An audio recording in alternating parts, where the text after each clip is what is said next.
Hey guys, so the Moog Foger line of pedals started way back in 1998 and seemed to officially end with little fanfare just over 20 years later. Let's look back at Moog's line of effects pedals, where they began, and what might be on the horizon.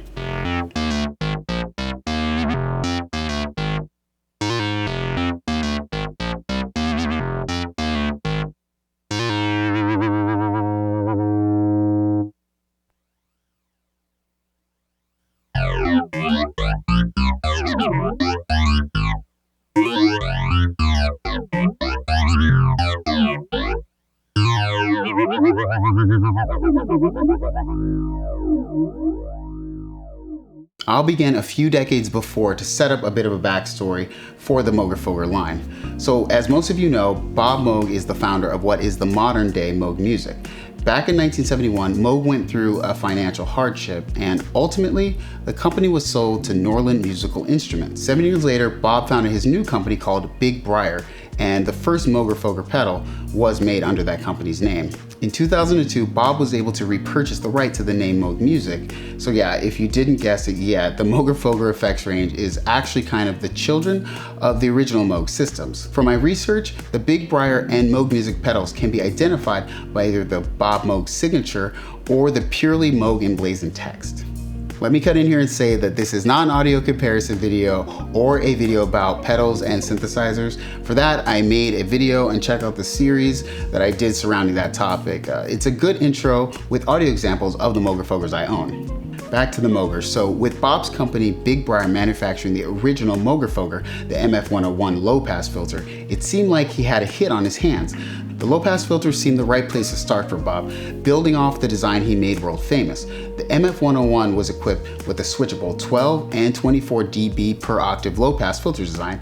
You had resonance, an envelope follower, and around the back of the MF-101 you'd find inputs where you could modulate the filter cutoff and the resonance, the envelope out. It was a fantastic design that can keep a single cable guitarist and modular patcher very happy with the same product.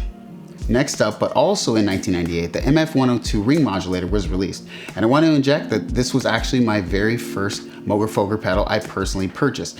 Kind of annoying story though, when I bought it from Guitar Center, they literally didn't have the power cable that came with it, but it was on a crazy discount, so I got it in 2014. Overall, the ring modulator can bring a super amount of richness to your tone if you set it just right. Next comes my favorite Moog Foger of them all, the MF-103 12-stage phaser, released in 1999, and I just love the sound of it. I probably overuse it, but I guess that's how artists get their signature sounds, right? So I found this phaser at Guitar Center as well. I guess that's where I searched for used gear in like 2015. In stick stage mode, the signal is fed through a comb filter with 3 filter frequencies. In the 12-stage mode, it makes this 6 frequencies. I like both modes, but my personal preference setting is in 12-stage and low mode. Just a gorgeous sounding phaser all around.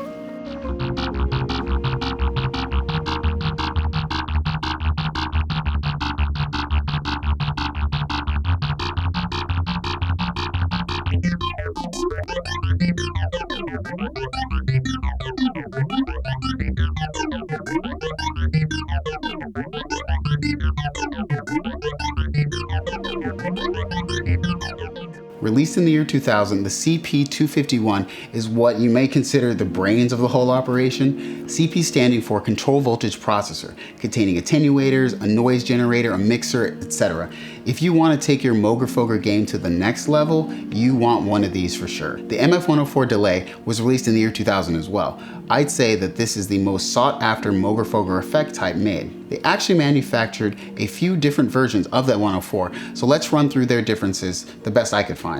The original MF-104 had a run of 1,000 units, and that makes it the most coveted in the delay line. The MF-104Z has a longer delay time than the original. The MF-104SD had an even longer delay time than the aforementioned Z version. The MF-104M was a recreation of the original MF-104, but this added a spillover mode and also a tap tempo with additional rear inputs.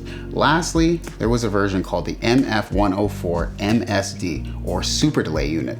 Very long delay times, tap tempo, spillover, but with an incredibly small production run, less than 100. The MF-105, or MRF, was released in 2004. MRF stands for multiple resonant filter. A simple explanation is that it's an equalizer with multiple different frequencies. You can animate these using preset sequences or even create your own with the pattern editor. This is a pedal that always intimidated me, but mostly because I never knew what it did when one came up for sale. There was a variation of the MF-105 directed more at bass with the B label as well. Overall, I'd say this is the most fun for experimenting if you can find one. The MF-107, or Freakbox, was released in 2007. It was produced after Bob Moog unfortunately passed away. The MF-107 is described by Moog Music as like no other effect on the planet. You can modulate the internal oscillator with your input signal for classic hard sync, or crank up the envelope follower, and the VCO frequency responds to the dynamics of your playing. Maybe I just like the name of it, but the MF-108 Cluster Flux made a splash in 2011. I really wanted one, and I still do. It's a chorus pedal, but what I think is really special is it actually has stereo outputs. So for me, this is the perfect tail end to a Moog or Foger setup. You can also do flanging with it, of course. It's got a 5-pinned-in MIDI input around back as well. A very innovative final Moog or Foger release, honestly. So here's a couple extras for you. Maybe you remember when the classic black design from the original Big Briar went to the whiteout edition? It was kind of fun, making these extremely rare these days. The limited white on white versions will be remembered, but not owned by the majority of us. Same innards as the previous MF designs though. While not a Moog or Foger exactly, the Mini Foger line, which I'd say is the small in stature but similar internal DNA line, came to market in 2013. A stark different look than their bigger brothers, but with a much more modern and probably practical form factor. You have the MF Boost, which I personally own. It's a great pedal for adding compression and tone shaping. It absolutely thickens up a guitar signal from my personal use.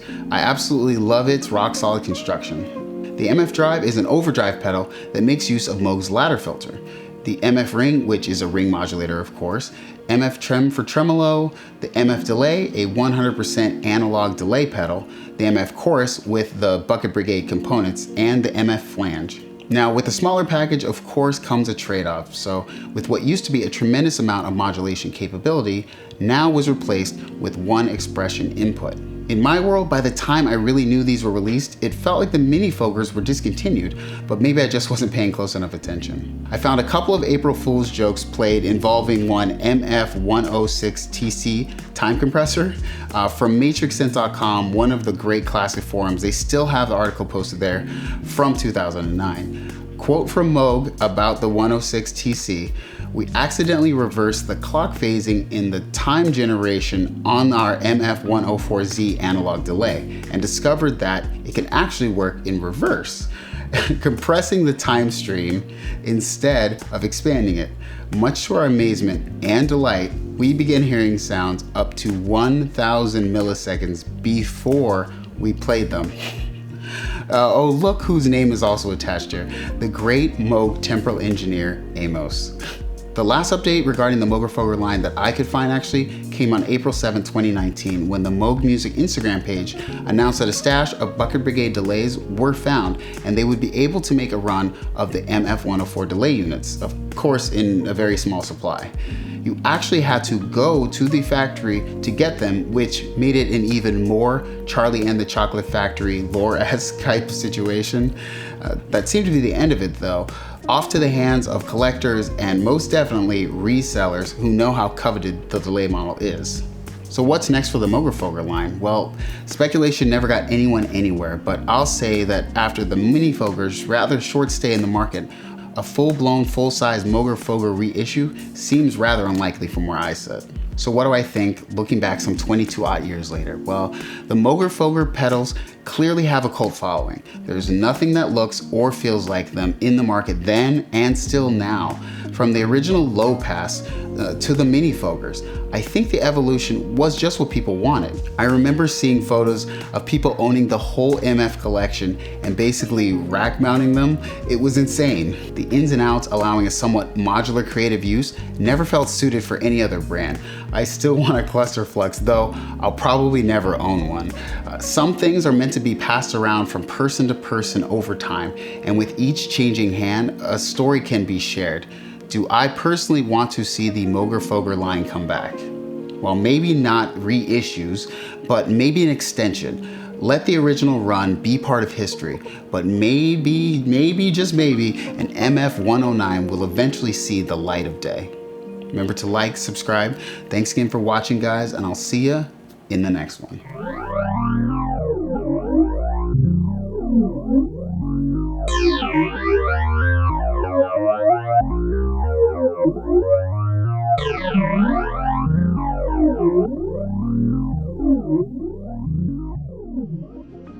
Building off the design he made with the world. Building off the design he made world famous with the can add a wonderful amount of richness. So, can the siren go by?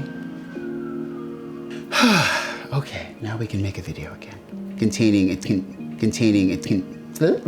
That was wrong. That was not right. And the MF1, dude, did the fuck light go out? Dang. And that makes it the most coveted. There was a very oscillate with your input for classic heart into, that's not right.